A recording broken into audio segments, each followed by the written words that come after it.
everybody, welcome back. This is the second video of the chakra stuff. So if you're clicking on this one first, there is one that's going to cover 1, 2, and 3 that was posted just before it. So we are at chakra 4, which is Anahata Chakra, and this is at our heart. Anahata, although it sounds like heart, actually means unstruck sound. And this has to deal with our ability to love. Okay, so this is just as much externally directed love towards others, but also how we receive love and including how we self-love. So this is the color of green. Okay, so to balancing food is anything rich in the color green. Anything like strawberries, fruit, that is a really good thing because it also is very much that loving heart shape. So that helps to work with energy around the heart's chakra.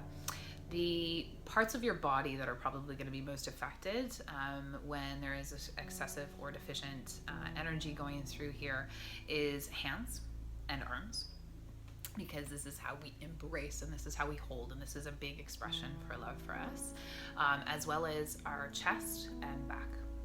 So when we tend to experience a lot of grief, we will tend to carry things in. When we feel very vulnerable and we want to protect our heart, we're going to hold all of this stuff in. So for us on the yoga mat, it may start to manifest as an inability to open up the chest, to get into those postures like camel pose for an endured amount of time, to be able to maintain and strengthen in cobra and our bow poses. Think of the back bends. It also has to deal with a lot of our forward folds. So coming introspectively can deal with our ability to self-love and have compassion not only for ourselves but for other beings. One of the things that I really like about this lesson in the heart chakra is especially as a mom, it's a lot of giving. It's a lot of giving. So taking those times to actually receive back, which you guys are doing amazingly because you're literally taking the time out of your busy lives to do this 30-day challenge and to learn about yourself. But it is so imperative that you keep it up and that you keep a really good balance between giving and receiving. And we can remind ourselves of that when we come to our yoga mat or in those times when we're starting to feel really depleted. Therapies to really help with this is anything with therapeutic touch. Something like, getting used to embracing somebody or hugging somebody when you see them is a really nice gesture. And I'm sure you guys all know those friends of yours who freely give the hugs and how much more you may feel emotionally connected or supported by those people. Breath work is a great way to deepen your relationship with here, because this is the element of air. And so when we work with any sort of pranayama techniques, analom vilom, alternate nostril breathing, working with even just breathing in and around the heart center is a really good way to work on opening and supporting that place. So in your yoga practice, you could take a look at all of those areas. I know a lot of people in the yoga mudra sort of arm thing get really restricted, and our habitual holding patterns in front of computers and all of that stuff creates tensions through the front. The inability to, or maybe we haven't been breathing in a yogic way for very long, so the ribs are really tight and it makes it hard to get a big, deep diaphragmatic breath. So Anahata Chakra at the heart, the color green, and it deals with your ability to love. Okay, moving up into our 5th chakra at the throat. This is called Vishuddha Chakra. Okay, Vishuddha Chakra resonates to the color of blue, and this is our throat chakra. Okay, so the areas around that are what you're going to look in your physical body to see if there's anything manifesting. So whether you typically get sore throats, ear infections, if you tend to have dry mouth, dry lips, if there's maybe a lot of change that's happened within your teeth, your general oral health, those are kinds of things that you're going to look at when you're starting to check in and around balancing the throat chakra. In a yoga practice, you might check in with your comfort level of opening up the throat. You might also look at your comfort level with compressing. Think of shoulder stands. The strength of your neck is very important. Do you get a lot of shoulder pain? Do you have, those are probably good things to look at. Okay. When you think of the qualities of the throat chakra, okay, you want to think about your ability to communicate. To have an understanding that your voice is strong and understood and eloquent and heard, that you have the right to be heard, that also when you're receiving messages, that you have the right to know the truth. Okay, so this has a lot to do with your understanding of the difference between truth and lies. And so in your experience, how you have been treated is going to have a direct effect on your security or safety into moving into those relationships that are very truthful and honest, even the tiny little white lies. Okay, people that have excessive shyness, this is just as much closed down as somebody who has this constant talking over thing. Your ability to listen. So if you practice, which I love, any sort of conscious listening, any experience where you're not actually giving your impression, but you're literally allowing people to have their version without what you need to do or in your experience or about you, learning how to actually really listen is only going to deepen your relationship, not only with that person, but also with your ability to listen to yourself. So people that are overly communicative, very loud, versus people that are the other way are going to both have extreme deficiency or excessiveness in this energy center. I personally, as many of you know, I'm pretty excessive in this place. I've always had issues with my teeth since I was a little kid. I had the braces. I sucked my thumb until I was like 5. I talk a ton. I listen way less effectively than actually speak. I always had sore throats. I had my tonsils removed, etc. So here there is stuff that I work with. So for me in my yoga practice, I practice chanting. I practice singing. I picked up the guitar and taught myself how to play the guitar, and I sing, and I do it in front of people, which is even crazier. So there you go. La la la. So those kinds of things can help you to find your voice, as well as to have confidence behind what it is that you have to say. So how we would use our yoga postures, get into that area. Get curious about chanting in the yoga, the nada yoga, which is the yoga of sound. Wear some stones. They're amazing. Okay, so now we're moving up into Ajna Chakra. This is the third eye. And the third eye is all about to do your ability to find clarity, to have an amazing, vivid imagination, being creative, birthing ideas. This has a lot to do with our ability to see very clearly our experience, what's going around, but also the right to be able to see those things.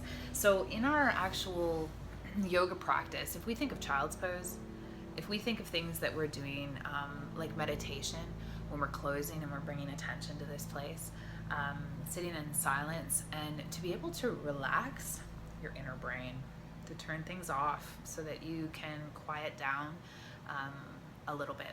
So if you actually close your eyes and you go right into the middle of your brain and you try and soften that spot, that is the experience you want to have in every one of your yoga postures, so that there's no fierceness, there's no like trying to dictate what you are or aren't supposed to see. You keep that soft so that what you're actually seeing on your screen is what is real.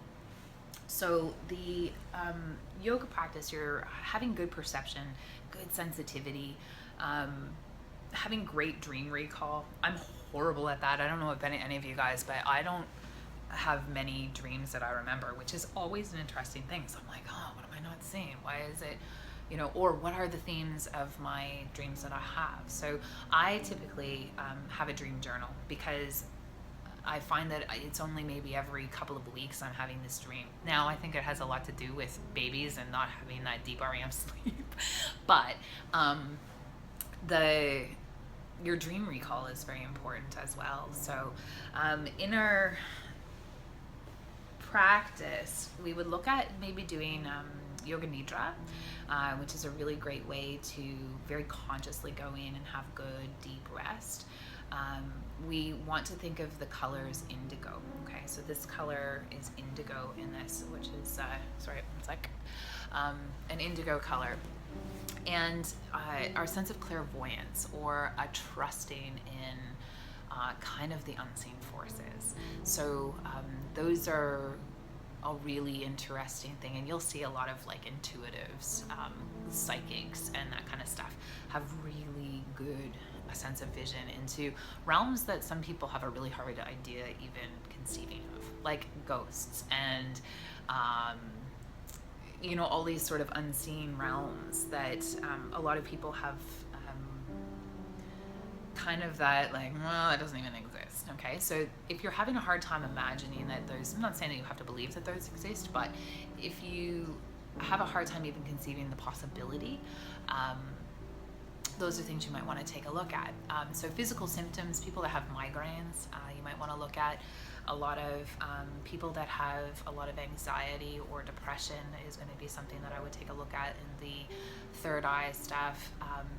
And a great way to sort of start to balance those things is to be able to learn how to have a really good quiet meditation. So if it's a guided meditation, that's great.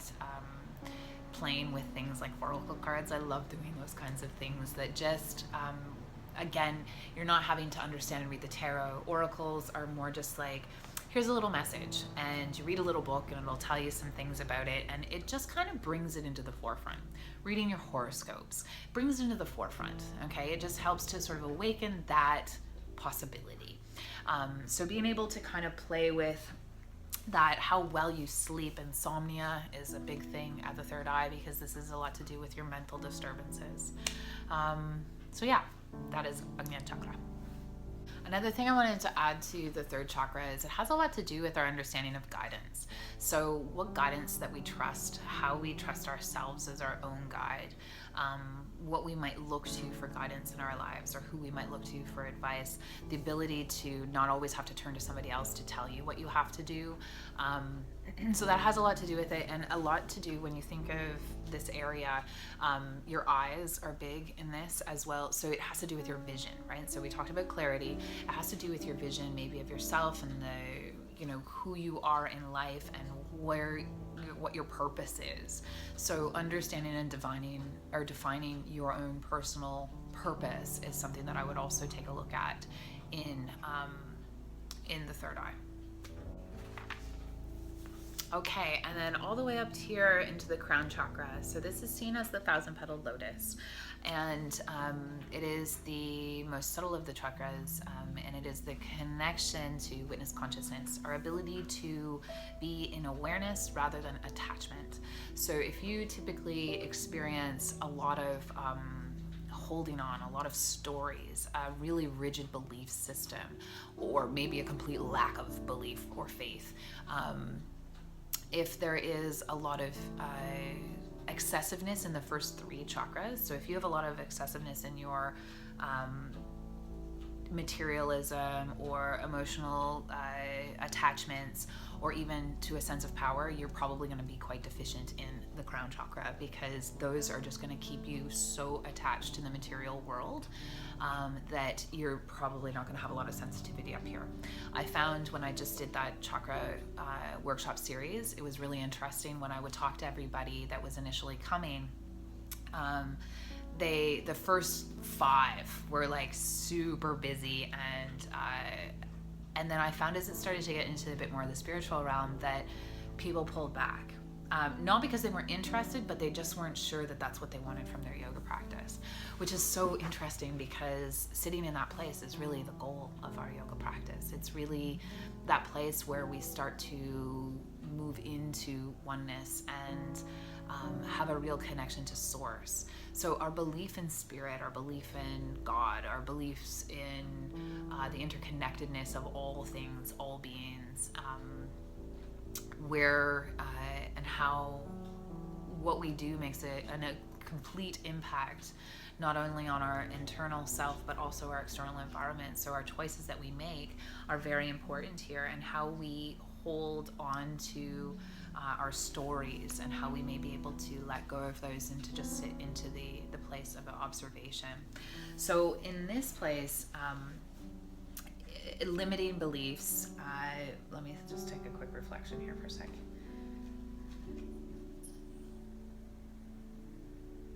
Oh, this is a good one. Delusions. Delusions is also a pretty good indicator of some excessiveness in this place. So you'll see maybe, when you have these like cults, etc., that or you may have this delusion of grandeur or a sort of narcissism. Those kinds of things are going to start to manifest for you if there is excess or deficient energy moving into the crown chakra. In our yoga practice, the Shasana and Sarvangasana, which are Shasana's headstand and Sarvangasana's shoulder stand, those are seen to be our king and queen asanas. Okay, king being the headstand, queen being the shoulder stand, because these are the ones that shift us so out of our normal perception that they bring us right into our experience, or they bring us completely into the attachment or the reactive state. And they elicit a lot of fear because there is very little trust in turning ourselves upside down and being able to still be centered. So king and queen asanas are great for working on throat chakra, third eye, and obviously the head. Anything that you're putting pressure on in the head is going to help to stimulate that, as well as anything where you are connecting into your foundation, like meditation, to move upwards. Okay, so again, a yoga nidra practice is great here. Fasting is one of the things that we would do in our diet to have a deeper connection here. The color in this place is like a colorless color. Sometimes it's depicted in like a purpley color, but I like to think more opalescent. And it is the silent sound of Om.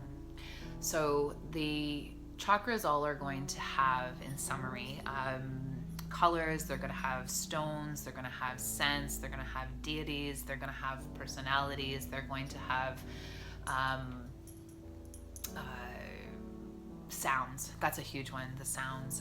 So different vibrational qualities, because these are helping when we chant these sounds or when we wear these colors. They all have qualities that are going to help to trigger the vibrational quality of the energy centers.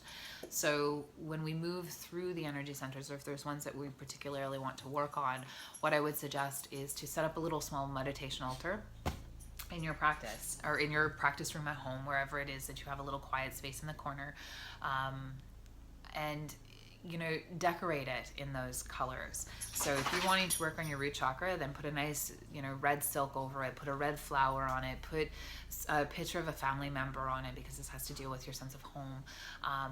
You might choose to go out and find some garnet or ruby or something like that that's red, to put in your hand while you're meditating, or to stick in your pocket throughout the day, that it kind of reminds you. Rooty smells are going to be things like patchouli, very woodsy stuff, whatever. These rich sort of earthy scents. So another thing to think about, and this was something that I had spoken about in my chakra workshop, is when you look at certain scents, like if you go to the West End studio and smell those essential oil sprays, and there's ones that you really like and there's ones that you don't, think about treating the energy centers not just from a preference, okay? Because it's like a vegetable. We might really not like tomatoes, or we might really not like a certain vegetable, but that healing quality for us might be something that we need. So just as much when you're working with diffusing essential oils or wearing certain colors, it might not be your preference, but just like we learn in mountain pose, standing in our center doesn't always feel normal, or it doesn't always sit in our preference. So maybe sort of playing around with that as well is something that I would really encourage you to do, and to not just always choose what your preference is. You might want to look at what you have as a preference, look around your house, what do you surround yourself with, and just see, kind of take some notes about what color your car is, what color your favorite underwear are, how you feel when you wear the orange underwear, like those kinds of things. It's an experiential practice, so try it out, see how you feel, see what it does, and hopefully you'll start to see the relationship with your subtle energy body, your actual physical manifestation of your experience in your life, and how you can start to take some ownership in your own self-healing. And this is just a great way to get to know yourself. Okay, so a couple books I'm going to recommend for you. is anything by Anadea Judith. She has a Wheels of Life book, and she has an Eastern Body, Western Mind. I also got this book this weekend. Da-da. I am absolutely loving this. I picked it up in Ottawa. If you're new to the chakra system, it says that it's supposed to be approachable. It does have a lot of anatomy stuff and a relationship with the chakra system as well. For me, I wouldn't say this would be my first book, but I would, if you are seriously interested, this needs to go in your library. And then play with some colors, play with some stones. We're gonna have a whole line by Maya Moksha in the studio in the next little bit that are gonna have some jewelry and some mala wristbands and a bunch of stuff based around the chakras and energy systems. So hopefully that'll pique your interest, and I hope this piqued your interest to maybe look a bit more into some of the chakra workshops that we do and ask your questions. Okay, that's my chakra series. That's where we're gonna stop. Okay.